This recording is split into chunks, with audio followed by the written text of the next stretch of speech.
네, 안녕하세요. 유현태입니다. 네, 오늘은 전북현대 대 김천상무 경기를 리뷰하도록 하겠습니다. 두 팀이 이제 득점 없이 비기면서 승점 1점씩을 나눠 가졌습니다. 전북한테는 서민우 선수의 득점이 취소되는 약간의 행운?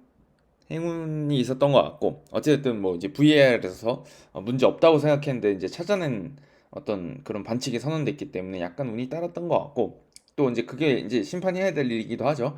하지만 또 이제 김천상무 쪽에서도 보더라도 마지막에 박승욱 선수 그쪽 VAR이 손에 맞은 거, 그게 이제 VAR에 들어가면서 좀 가슴을 졸이셨을 것 같은데, 김천 팬들께서는 또 김천 팬들께서도 또 다행히도 그게 이제 굴절에 의해서 손에 맞은 것일 뿐이다, 이런 판단이었던 것 같아요. 그래서 페널티킥이 선언되지 않으면서 두 팀이 마지막에 가슴을 쓸어내리는 경기가 아니었을까라는 생각이 듭니다. 근데 이제 경기 내용을 90분 전체로 보자 그러면 아무래도 김천 쪽이 전북보다는 조금 잘했구나라는 느낌을 많이 받으셨을 거라는 생각이 듭니다.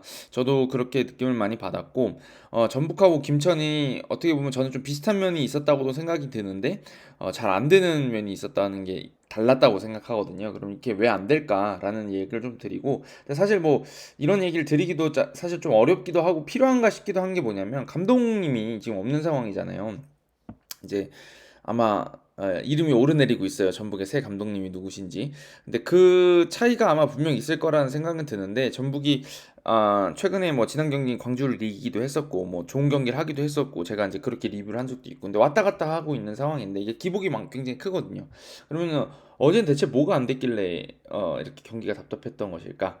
라는 점을 좀 생각해야 될 것 같아요. 네, 그래서 그 얘기를 조금 드리고 가볼까 합니다. 저는 그래서 이번 경기는 뭐 전북의 문제점을 파고듭니다 막 이런 거라기보다는 떤 축구 일반적인 이야기를 좀 많이 하게 될 것 같고, 전북에 이제 감독이 필요하다, 여전히 새로운 감독이 필요하다는 얘기를 결론으로 드리고 가게 되지 않을까라는 생각이 듭니다. 그리고 또한 김천의 경기력이 최근에 왜 막기가 어려운지, 이거에 또 이제 상당한 시간을 할애를 할 것 같습니다. 네, 요거를 가지고 한번 두 팀을 좀 비교하면서 설명을 해서, 이번에는 제가 평소에 뭐 설명드릴 때는 전북 설명 쭉 드리고 김천 설명 쭉 드리고 이런 식으로 하기도 하는데, 오늘은 왔다 갔다 하면서 좀 설명을 드릴까 싶어요.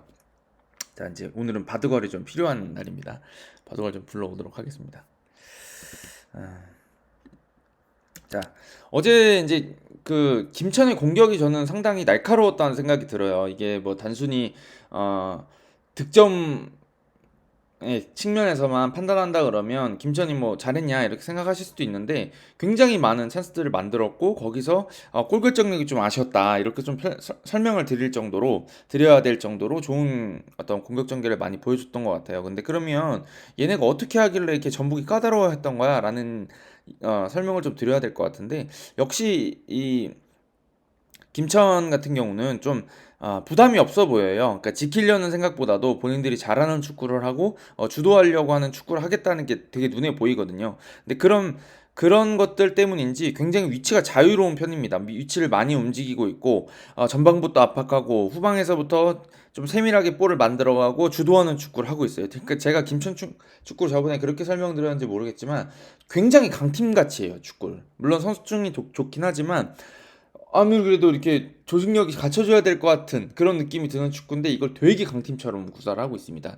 여기서 하나 설명드려야 될 게, 역시 원두재 선수, 그다음에 또 김동현 선수의 특성을 잘 활용하고 있다는 점을 좀 말씀드려야 될 것 같은데, 어, 원두재 선수 예를 들면 지금 8번이라고 한번 해볼게요. 그럼 이 선수가 굉장히 위치를 후방으로 자주 내려가면서 변형 쓰리백 형태를 만들었다 풀었다 만들었다 풀었다를 합니다. 라볼피아나라고 많이 해서 최근에는 많은 분들이 이걸 다 알고 계시더라고요, 전술적으로. 근데 이제 이게 뭐이 사이로 빠져나온다 이렇게 일반적으로는 알고 있지만, 원두재 선수는 단순히 이 2번 3번 센터백 사이로 내려오는 게 아니라 어떤 때는 본인들이 형태가 뭔가 안 나온다, 예를 들면 풀백이 이렇게 전진해 버렸다는 거죠. 볼을 돌리다가 이쪽에서 7번까지 전진이 됐다가 5번이 이렇게 받아줘야 돼서 이렇게 빠져나온다거나, 혹은 뭐 공을 돌리는데 전북 선수들이 전방 압박을 시도하면서 이렇게 잠시만요. 약간 이쪽 방향을 압박하고 있는 상황이다, 하려고 하는 것처럼 보인다, 이런 식으로 몰아가려고 하는 게 보인다 그러면, 여기서 이제 이 선수가 여기 내려와 있으면 아무래도 앞으로 전진시키기가 힘드니까, 이럴 때는, 그러니까 이게 위치 변화가 잘 되는 게 여기서 일로 빠져버리는 거예요, 원두주 선수가. 그러면서 그럼 이 선수가 여기 서 있으면 겹쳐 있게 되겠죠. 5번하고 8번이 겹치게 되니까 위치를 잘 못 잡게 되는데, 이럴 때 쓸 수 있는 건 뭐냐면, 본인이 일로 오면서 5번을 그냥 붙여버리면 돼요. 야, 너 저기로 올라가. 그럼 이렇게 되거든요. 그러면 이쪽에서 자연스럽게 4번에서 3번쯤, 그러니까 타이밍이 어떻게 되냐면, 약간 뭐 이게 딱 이렇게 맞아 들어가는 장면은 아닐 수도 있는데, 그러니까 예시를 드는 겁니다. 여기서 4번이 예를 들면 3번한테 방향 전환이 된다. 근데 지금 제가 오른쪽을 이쪽을 압박하고 있다고 말씀드렸잖아요. 그러려 그러면 아무래도 이 선수들이 이쪽으로 많이 가 있으니까 뒤로 돌아서 반대 전환을 시도하는 거겠죠. 그러니까 이쪽으로 많이 가 있다는 얘기인데 그러면 이쪽을 넓게 쓸 수가 있잖아요. 근데 물론 여기서 원두재는 제가 뒤에 설명드리죠. 원두재나 김동현이 잘하는 것처럼 이렇게 반대 패스를 딱 하면 좋기도 하겠지만 여기 있는 선수가 같이 압박을 들어가게 되면 아무래도 이제 이쪽으로 이렇게 써야 된단 말이에요. 이쪽 뒤쪽을 써가지고 반대로 전환을 해서 나와야 되는데 그러면 이때 쓰기 좋은 방법이 8번 선수가 이렇게 나가는 건 거리가 너무 멀어지니까 이쪽에 있는 선수가 요만큼만 움직여주면 되고 예를 들면 이쪽에서 3번한테 들어왔을 때 그러면서 본인이 일로 빠져나가는 거죠. 한 이쯤 왔을 때 2번한테 패스가 갈 거고요. 그러다 보면 이쪽이 이렇게 갈 텐데 그때는 이 선수가 여기 빠져 있는 거죠. 이렇게. 그러면 여기 연결이 됩니다. 그러면 이 선수랑도 거리가 멀어지고 여기 있는 선수는 방금 2번을 압박하고 있었다고 하니까 8번은 프리가 되는 거죠. 그러면 이쪽으로 전환. 그러면 이쪽으로 전환. 그럼 왼쪽이 이제 훨씬 또 그 공간을 수월하게 쓸 수 있게 되고 또 이렇게 형태를 바꿔놓은 상황에서 예를 들면 그러면 이렇게 급하니까 이쪽으로 다 땡겨 오겠죠 다시. 수비 간격을 유지를 해야 되니까 이렇게 오면서 수비적으로 이쪽을 보강하기 위해서 많이 이렇게 이동을 할 텐데 이렇게 되면 한 번에 다 옮기면 참 좋을 텐데요. 이렇게 되면 아까 7번이 여기 깊숙이에서 공 받았었다 그랬잖아요. 그럼 돌파하려고 그러면 여기다 뭐 강현묵 선수가 접근해가지고 여기 있는 미드필더들 끌어당겨주고 여기 있는 그 이영준 전반이라면 이영준 선수도 일로 이동해주고 받아줄 수 있게 혹은 뭐 가운데서 크로스 받으려고 노력하는 척하면 이렇게 딱 잡힐 거고 그 다음에는 이게 돌리다가 안 되면 여의치 않다 싶어서 뒤로 나가면 또 이제 원두재 선수가 여기서 기다리고 있는 거죠. 딱 받아놓고 툭 잡아놓고 붙기 전에 반대편 빵 때리면 여기 있는 정치인이 공을 잡는 이런 형태를 많이 썼죠. 네, 그래서 이게 지금 후방 빌드업에서 굉장히 변형 3백을 능숙하게 쓰고 있다는 게 공격 전개를 부드럽게 하게 하는. 그러니까 후방 빌드업이 중요하다는 게 이런 데서 나온다고 생각해요. 저는 후방에서 아까 분명히 이렇게 그냥 이 자리를 지키고 서 있었으면 이쪽에서 압박 당해서 풀어나와서 반대로 가는 게 굉장히 느려지게 되고 느려지면 항상 저희가 말하는 U자 빌드업이 돼버리는데 이걸 유기적으로 여기는 미드필더 선수가 영리하게 빠져나오면서 야 5번 너 저쪽으로 나가 있어 뭐 오른쪽에 있으면 어제 김태현 선수였죠. 김태현 선수한테 나가 있어 하면서 딱 이렇게 연결이 되고 나면 흐름이 좋게 되는 거죠. 흐름이 빠르게 될 수 있고 웜터치 투터치에 딱 패스가 나가게 되니까 이쪽에서 측면 쓰기가 훨씬 좋아지는 거죠. 그 다음에 반대편 바로 때려주는 것도 이게 U자 빌드업 하지 않고 이쪽 11번 깊은 위치에 보낼 수 있는 가장 간결하면서도 좋은 방법인데 이게 워낙 정확도가 좋으니까 김동현 선수도 롱킥이 좋고 좌우로 흔들어주는 것들이 좋아서 이 속도를 붙일 수가 있었고 여기서 또 하나 또 달라지게 또 하나 차이점 이게 전북하고 좀 차이가 되는 점인데 이 센터백들이 사실 박승욱 선수도 아시지만 센터백을 하지만 풀백 성향이 있는 선수고 풀백으로 실제로 많이 뛰었던 선수고 김봉수 선수 같은 경우도 제주에서 미드필더로도 뛰었던 선수잖아요. 사실 미드필더에 더 가깝다고 느낌이 들잖아요. 그러니까 이 선수들이 어떻게 하냐면 원두재 선수랑 처음에는 이렇게 두 명 서 있을 때는 4-4-2 형태로 전북이 주로 수비를 하니까 뭐 전북뿐만 아니라 많은 팀들이 최근에 이렇게 하죠.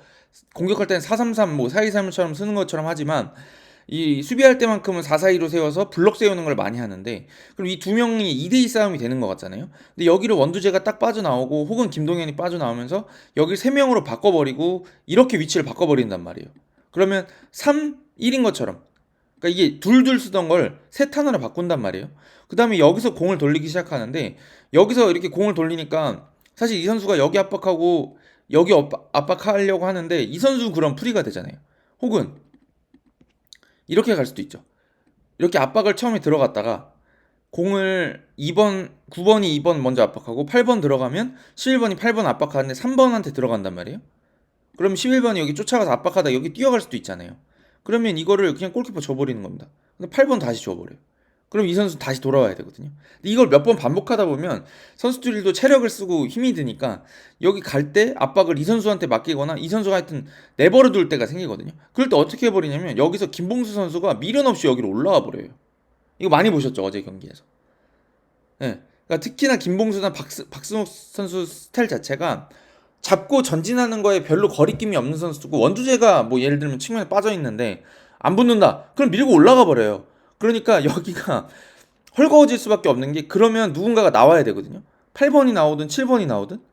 그러면 아시겠지만 여기서 이제 김봉수 선수가 어떻게 하냐면 밀고 올라옵니다. 그러면 이걸 무한정 둘 수가 없잖아요. 여기를 막 일로 치고 들어오는데. 그럼 여기를 조이든가 여기를 붙든가 이렇게 해서 막아야 될 거 아닙니까? 중앙 쪽이 더 이제 위급해지니까. 그럼 이거 측면에 나가버리는 거예요. 그러면 여기는 박민규가 훨씬 편하게 공을 잡게 되고, 생각해보면 여기 있는 정우재는 정치인도 막아야 되는데 박민규가 올라오네. 일로 치고 들어가는 겁니다. 예를 들면 박민규 선수가 중앙으로. 그러면 큰일 났다 고 중앙 막는데, 그럼 정치인이 이렇게 여기 측면 넓게 써버리고 여기 치고 들어가기 시작하면 여기 들어와야 되는. 근데 여기는 이미 속도가 붙었어요. 그럼 까다롭죠. 그러니까 이렇게 되는 것들이 많아지는 거예요. 그러니까 결국에 중요한 거는 숫자 싸움인 거죠.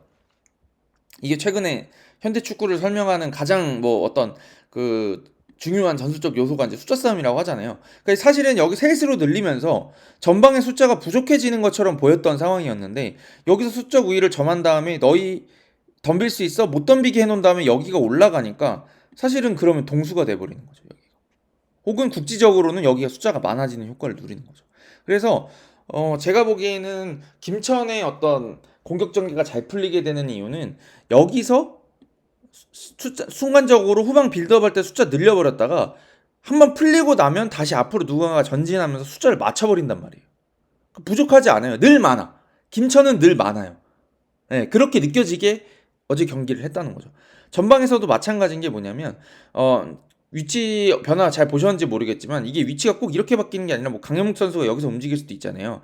그러면 뭐 오른쪽 윙어 선수가 가운데로 들어오고 풀백 선수가 일로 전진한 상황이 됐다. 김태현이 공격 능력이 있으니까 전진한 상황이 됐다. 그러면 어떤 때는 볼 돌리다가 이쪽 측면에 누가가 공을 받아줬으면 좋겠다 하는데, 위치가 이제 여러 가지로 바뀌다 보면 이렇게 돼 있을 수 있잖아요. 그럼 미드필더 선수들도, 김동현 선수도 그냥 풀백 쪽 위치에 가서 그냥 서버려요. 어제 제가 몇 번 봤어요. 일로 가버려요.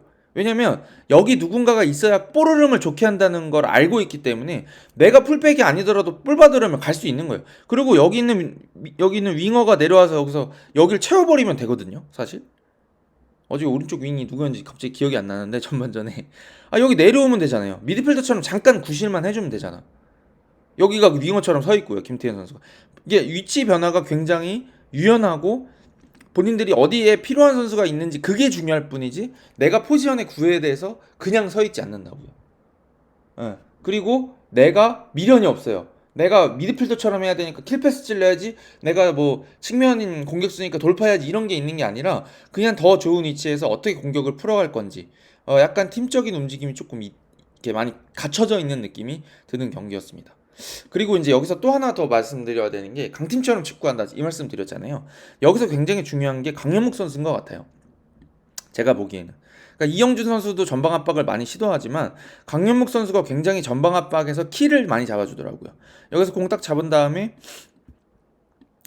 이거는 또 좀 바꿔야 되겠는데, 김천도 수비할 땐 4-4-2 형태로 많이 바꾸거든요. 근데 이제 전북 같은 경우는 후방에서 빌드업 할 때는 4-2-3-1 3백으로 변형 3백을 또 안 씁니다. 제가 말씀드렸던 게 이제 김천이 3백 쓴다는 거였는데, 제가 비슷한 면에 있다고 약간 지나가듯 말씀드렸는데, 여기서 좀 설명드려야 될 게, 전북도 3백으로 변환을 주거든요. 그러니까 약간 정우재 선수는 측면 쪽에 가담하는 형태를 쓰고, 박진섭, 이재익 하고 김진수 선수까지는 이 뒤를 3명이 꾸린 형태를 좀 쓰거든요, 사실. 근데 여기서 좀 달라지는 게 뭐냐면, 여기서 볼 돌리다가 강현묵은 여기서 딱 압박하고 여기 볼 들어가는 순간 여기를 제어하면서 그냥 들어가 버리거든요, 압박을. 근데 굉장히 성실하게 빨리 들어갑니다. 빨리 들어가게 되는데, 여기서 이제 차이가 나는 게 뭐냐면, 전북 선수들은 여기서 전진하는 거가 뭔가 익숙하지 않아 보이는 느낌이 들고, 항상 미드필더한테 투입해야겠다는 생각이 매우 강해 보여요. 그래서 여기서 공을 딱 잡았는데, 여기는 강현묵은 엄청 저돌적으로 막 뛰어오니까 여기는 지금 생각할 시간이 많지가 않죠. 사실 많지가 않은 상황이 돼버리고, 여기는 미드필더들은 여기 있는 다른 미드필더들, 여기 2명의 미드필더 원두재나 김동현이 여기를 딱 잡아버립니다. 1대1로 여기서 이렇게 움직이거나 이수빈 선수나 이영재 선수가 움직일 때 여기를 바짝 따라 붙어버려요. 그래서 여기 투입하기가 싫으니까 어려워 보이니까 롱볼을 차버리는 거죠. 근데 이게 저는 조직력이라고 생각하는 게, 여기서 조금 더 강하게 압박하는 걸 연습하고 서로 훈련이 돼 있다 그러면 이걸 변화를 줄 수 있어야 되거든요. 여기 주고 뭐 여기 주고 여기 주고 원터치 패스들이 더 많아진다. 그러면 풀어 나올 수도 있고, 이쪽 측면 선수가 내려와서 순간적으로 숫자를 하나 늘려준다던가, 이런 변형을 써야 되는데, 큰 판을 3백으로 변환해서 미드필더 2명하고 차근차근히 풀어가자라고 하는 것들이 약속은 돼 있는데, 여기서 변수가 발생할 수 있잖아요. 상대가 덤볐을 때 어떻게 할래? 그게 아직은 전북은 완성되어 있지가 않다는 느낌이 드는 거죠. 그러니까 여기서 풀어나오지를 못하니까 이제 롱볼이 나오게 되고 전반적으로 경기 흐름을 내주게 됐던 거죠. 근데 또 생각해 보시면 몇 장면 좋은 장면이 있었잖아요. 그 이수빈 선수 쪽에 볼 들어가는 거를 원터치로 안현범 선수 쪽에 돌려넣어가지고 이쪽에서 지금 속도 싸움 붙이고 크로스 붙였던 거. 그러니까 하이라이트 보면 바로 나오거든요, 전반전에. 근데 이거 생각해 보시면 이거 어떻게 했냐 이거예요. 이건 뭐냐면, 여기가 김천이 압박한다는 얘기는 이게 완벽하고 완전 무결한 그런 전술이라는 게 아니에요. 전방 압박이라는 게. 이거는 위험 부담이 큽니다. 자꾸 먹히니까 김천이 계속 전북을 압박할 수 있는 거지, 이수빈 선수가 풀어나왔던 것처럼 한두 번 풀어나오는 것을 넘어서서 한 세네 번 풀어나와 버리고 여기서 전방 압박을 돌리면서 무력화시켰다 그러면 김천이 그다음부터는 덤비는 게 쉽지가 않아요. 물론 김천은 덤볐을 것 같아요. 이 노받고 축구를 해버리는 팀이니까. 그렇지만 이것도 전방 압박을 하려고 그러면 수비진까지 많이 수비 라인을 높일 수밖에 없는 상황이고, 여기서 잡으려고 해요. 사실은 본인들이 짜놓은 간격 사이에서 전북을 못 뚫리게 하려고 한 상황이니까, 이거를 단순하게 에라 모르겠다 하고 걷어차가지고 여기도 알게 만드는 게 아니라 원터치 투터치 이렇게 그 템포를 높여서 이쪽에다가 딱 돌려놓을 수 있다 그러면 이 뒤를 넓어진 뒷공간을 전북이 충분히 쓸 수 있거든요. 근데 이게 나왔던 게 제가 말씀드렸던 이수빈에서 안현범으로 들어가는 그런 장면들인데, 그런 장면들이 충분히 연습이 되어 있지가 않았다는 거죠. 그리고 특히나 제가 보기엔 박진섭 선수가 확실히 볼을 잘 다루는 그 센터백 자원이라고 생각이 드는 게 뭐냐면, 박진섭이 있을 때는 압박이 들어와도 여유가 있고 볼 돌리는 게 좋았어요. 템포가, 앞으로 전진하는 템포가. 그래서 박진섭 선수는 여기다 주는 거가 굉장히 능숙하고 두려워하지 않는다는 느낌. 한 다음에 다시 받은 다음에 내가 이걸 여기다 투입할게. 약간 이런 게 보여요. 그러니까 박진섭 선수는 느낌이 이영재나 이수빈한테 줄 때, 야, 네가 해봐, 이런 느낌이 아니라, 여기 주고 나 빨리 줘, 돌려줘, 여기다 그냥 원터치 넣어버리게, 이런 느낌으로 준다 그러면, 다른 그 구자룡이나 이재익 선수 같은 경우는 여기를 준 다음에 그 이후의 생각이 박진섭 선수보다 느린 것 같아요. 그래서 리턴 패스를 받더라도 받은 다음에 생각하는 느낌. 받은 다음에 그러다 보니까 템포가 죽죠. 근데 이 박진섭 선수는 주는 순간부터 야, 리턴 해놔, 나 저기 줄 거야, 이런 게 보이는 느낌. 그 차이가 좀 컸던 것 같아요. 그래서 경기 끝나고 이제 조성환 감독 대행님 인터뷰 보니까 박진섭 선수 빠진 다음에 볼이 안 돌았던 것 같다, 이런 말씀하셨던데, 그것도 저는 동감하는 바입니다. 근데 결국에 이런 거는 훈련의 어떤 결과겠죠. 아까 말씀드렸던 것처럼 제가 지난번 수원 FC전 때는 이런 3백 형태 쓰고, 변형 3백 쓰고 왼쪽에 전병관 놓고 그 한 칸 안쪽에 문선민 놓고 하는 전술이 꽤 괜찮았다, 이렇게 말씀을 드렸었는데, 그때는 생각해 보시면 수원 FC가 그렇게 덤비질 않았어요. 그러니까 본인들이 점유율을 잡고 공격 전개를 풀어가려고 할 땐 괜찮았던 느낌이 드는데, 근데 이게 지금 전방 압박하고 덤빌 때 어떻게 할 거야? 라는 거에 대해서는 대안이 없었던 거죠. 그러니까 이런 거를 해주실 분이 감독님이죠. 좀 일관된 전술 스타일을 갖고 있고 그런 거를 팀에 녹여들 수 있는 지도자라고 한다 그러면, 상대 당연히 전방 압박하는 팀이 있을 수 있죠. 어떤 팀, 리그에서 어떤 팀이든 간에. 그러면 전방 압박할 때는 우리 이렇게 하자라고 하는 거를 조금 꾸준히 만들어갈 수 있어야 되거든요. 근데 그런 거를 하기에는 지금 코칭 스태프가 제대로 꾸려져 있지 않은 상황에선 전북도 어려울 수밖에 없는 상황이라는 생각입니다. 그러니까 어저께는 돌발 변수, 본인들이 해보지 않았던, 지금까지 준비하지 않았던 형태로 뭔가 해보니까 이게 당황하는 느낌이 좀 들었습니다. 그리고 이제 여기서 또 파생되는 문제가 뭐였냐면, 어제 왜 이렇게 롱볼이 많았던 거야. 잘 들 때는 이렇게 롱볼 많이 안 하잖아요, 사실. 그러니까 뭐 세밀하게 풀어나올 수도 있었던 것 같은데, 왜 이렇게 자꾸 롱볼이 나오고 부정확한 패스가 나오고 뭔가 미드필더 중원이 막 비어있는 느낌이 있고 중원 싸움이 왜 이렇게 못 이기는 느낌이 들지? 라고 생각하는데, 저는 이유가 있어요. 경기가 잘 풀릴 때, 볼이 뭔가 돌 때 생각해 보시면, 박지용 선수가 늘 받으러 나와서 이거를 잡아놓고 등진 상태 연결해 줄 땐 좀 잘 풀리죠. 근데 이게 박지용 선수가 전방에 박혀 있으면 안 되거든요. 근데 저는 이것도 조금 다른 선수들의 움직임에도 아쉬웠던 게 뭐냐면 전방 압박당한다는 얘기는 기본적으로 이쪽으로 무게중심이 뒤로 올 수밖에 없고 중원 투입이 어렵다는 얘기잖아요. 근데 여기 이영지 선수랑 이수빈 선수는 자꾸 전방 압박되는 것 같으니까 숫자를 늘려주려고 뒤로 내려오거든요. 근데 문선민하고 그 안현범 선수는 전방 압박당하니까 여기 쓰고 싶은 것 같은 느낌? 그러니까 본인들은 자꾸 전진하려고 그래요. 앞에 있는 선수들은 내가 발 빠르니까 여기다 어떻게든 때려주기만 해라. 그러니까 앞으로 가려고 그러고 여기 있는 선수들은 볼이 안 도니까 자꾸 뒤로 내려오려고 그러고 그러니까 여기가 벼요. 그러니까 이게 자꾸 볼이 예쁘게 돌지를 못하고 괴리가 생기는 거죠. 그러니까 이게 축구 안 될 때 공격하고 수비로 나눠지는 저희 중고등학교 때 그 축구 선수들 아닌 그 동네에서 축구하면 항상 벌어지던 일입니다. 공격하고 수비는 벌어지고 중앙에 미드필더들만 죽어나는. 그래서 부하가 걸리니까 미스도 많이 나고 압박은 계속 당하는데 앞에서는 볼 안 준다 그러고 뒤에서는 볼을 받으러 오라고 그러고 그런 상황이 됐던 것 같아요. 그러니까 결국에 저는 완성도의 차이가 좀 있지 않았나라는 생각이 듭니다. 그래서 김천 같은 경우는 그 숫자 싸움이 굉장히 잘 되는 상황. 그러니까 원두재나 김동현이 볼 돌릴 때는 뒤에 들어가서 빌드업에서 숫자를 늘려주면서 원활하게 풀어 나오고 전방 압박하면서 그때는 또 앞으로 딱 올라와서 숫자를 늘려버리는 거죠. 반면 전북은 볼 돌릴 때는 뒤로 많이 와 있는데 전방 압박 당하다 보니까 이게 국지적으로 전체적으로 여기가 숫자가 많은지 모르겠지만 5명이나 내려오면 숫자가 적지 않잖아요. 근데 일로 볼이 들어가고 나면 사실 여기 있는 4번 선수는 지워지게 되거든요. 여기서 이렇게 롱패스를 넘기는 경우는 거의 없어요. 그러니까 이럴 때 압박 들어가면서 이쪽을 그냥 이렇게 물어버리는 거죠. 네. 그럴 때는 여기가 받아주러 와야 될 수도 있고 이쪽에서 뭐 롱패스를 넘기면 이쪽에 빨리빨리 주변에 붙어서 풀어나올 수도 있고 여러 가지 방법들이 있어야 되는데 여기서 지금 이제 어떻게 해야 될지 조금 고민하고 있는 상황에서 압박을 당해버리니까 이렇게 압박당해버리면 순간적으로 보시면 여기는 5대4 싸움이 되거든요. 이렇게 놓으면 골키퍼가 치더라도 5대5 그럼 여기서 여기를 넘어갈 수 있느냐 이게 중요한데 이게 잘 안 넘어가게 되는 상황부터는 전북이 여기 롱볼을 찰 수밖에 없게 되는 거죠.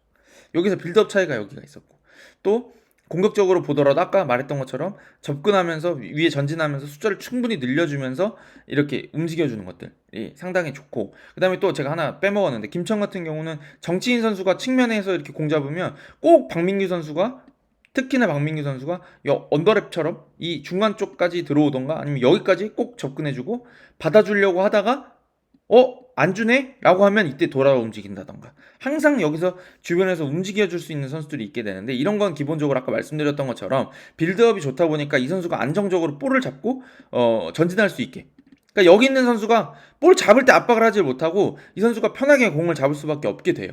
아까 말씀드렸던 김천의 빌드업이 좋다 그랬잖아요. 그렇게 되다 보니까 이 선수가 공을 앞에 두고 1대1 하게 되는 상황이 되니까 여기 있는 풀백 선수가 뒤에서 공 받는 것도 좀 편해지고 돌아뛰는 것도 툭 주는 게 편해지고 근데 이게 제가 안 되는 팀들 특성이 뭐냐면 여기서 볼 들어갈 때 이미 여기 있는 선수랑 간격이 이렇게 붙어 있어서 여기 들어갈 때 이미 딱 공 밑에 발 들어올 때 압박을 해버린단 말이에요. 그럼 그 볼을 뒤로 놓을 수밖에 없고 돌아나가게 이렇게 해야 되는데 이게 안 됐던 거죠. 빌드업을 잘하니까. 네. 그래서 그 차이가 어저께 그 슈팅 숫자의 차이로 나왔던 것 같아요. 전북 같은 경우는 이따금씩 나오는 그 번뜩이는 장면들에서 찬스들을 만들어가긴 했지만 기본적으로는 후방에서 본인들이 주도권을 잡고 있을 때 불안한 롱패스들이 많아졌죠. 후반이 될수록 더 많아져요. 경기가 안 풀리니까. 이재익 선수가 롱킥 엄청 많이 했잖아요. 근데 사실 되게 불필요하고 무모했다고 생각이 좀 저는 들거든요. 앞이랑 약속이 안 돼 있는 느낌이 좀 들었잖아요. 근데 김천은 롱킥 때려도 빵빵 때려도 다 들어가요. 여기 때려도 들어가고 막 심지어 중앙 쪽에 때리는 것도 위협적인 것들이 있었죠. 그런 것들이 결국에 눈 맞아서 들어가는 거고 이게 떠넘기듯이 이재익 선수는 받아줘 하면서 준 느낌인데 김천 선수들은 눈 맞았다 받아 하고 준단 말이에요. 벌써 느낌 차이가 딱 느껴지죠. 그런 것들 차이가 있기 때문에 저는 어떻게 보면 김천 선수들 개개인 능력도 좋지만 전북 선수들이 결코 밀리지 않거든요. 근데 이게 완성도의 차이가 조금 경기력 차이로 나오지 않았느냐라는 생각이 듭니다. 그리고 김천의 어떤 태생적인 한계이기도 하죠. 공격수가 외국인 공격수를 우리나라에서 많이 쓰잖아요. 그렇게 되는 이유 역시는 그 해결사 능력 해결사로서의 그런 능력, 골 결정력을 보여줄 수 있는 선수들이 외국인 선수들이 많기 때문에 쓰는다고 생각하는데 그게 아무래도 김천 선수들은 다른 포지션에서 굉장히 좋은 선수들을 그러니까 스쿼드가 굉장히 두껍죠. 누구 빠져도 또 다른 선수 쓸 수 있게 굉장히 진짜 우리나라 어떤 팀도 갖추기 어려울 만큼의 더블 스쿼드를 갖추고 있는데 공격수 쪽에서는 사실 아쉬운 면이 있거든요. 외국인 공격수들만큼 좋은 선수들, 그러니까 득점력이 좋은 선수들이 아, 많지가 않으니까 있긴 있지만 조규성이나 이런 선수들처럼 네. 그런 상황에서 득점이 안 나왔던 게 김천한테 조금 아쉽게 느껴지지 않았을까라는 생각이 듭니다. 그리고 최근에 이제 저는 좀 좋게 보는 선수가 이건 또 좀 전북 팬들한테 좋은 얘기도 해드리고 싶어서 정민기 선수가 좀 올라오고 있는 것 같아요. 제가 봤을 때 경기력이 좀 올라오는 것 같습니다. 예전에 정민기 선수가 그 왔을 때는 잘할 때 잘하는데 못할 때 못한다 이런 느낌이었는데 최근에는 이게 꾸준히 좀 뭔가 하고 있는 것 같거든요. 근데 이게 지금 골키퍼로서의 자리 잡는 데 굉장히 중요한 거라고 기복이 없는 게 생각하는데 최근에는 많이 좋아지고 있는 것 같아서 전북 팬들께서는 조금 기다려 보시면 어떨까라는 생각이 듭니다. 그래서 전반적으로는 김천이 잘한 경기다. 하지만 전북도 마냥 안 좋았다라고 하기에는 좀 지금 서툰 느낌이 좀 든다. 그래서 박진수 선수도 뭐 머리가 찢어진 것 같은데 이거는 복귀가 가능하겠죠 아마 금방. 그 정도면 그런 상황이니까 새로운 감독님하고 조금 틀을 잘 만들어 간다 그러면 역시 전북도 잘할 수 있지 않겠느냐라는 생각이 들어요. 왜냐하면 몇 번 패스들 나오는 거 보면 선수들이 확실히 번뜩입니다. 그런 것들은 있으니까 하여튼 지켜보시면 좋을 것 같아요. 그래서 일단 김천이 잘한 경기다. 경기력 도를 줬다면 김천한테 승리를 줬어야 됐을 경기다. 이렇게 정리를 드리면서 가보도록 하겠습니다. 네, 감사합니다.